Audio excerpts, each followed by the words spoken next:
بتقلي عبيط اهلك، بتقلي ما بدي اشوفك. خلص والله ما عاد عيدك، كل يوم بفيق الصبح وبعمل لك فطور. ابني سمعت امك شو حكت؟ انت شاهد؟ لا بابا انا نتفليكس. ايه تعال عندي، ولكن قلع لبرا لا تفرجيني وجهك.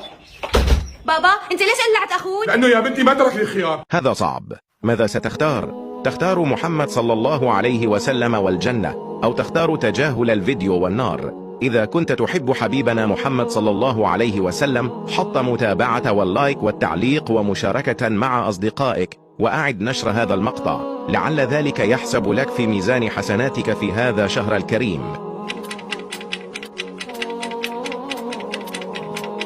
خيار ولا بندورة؟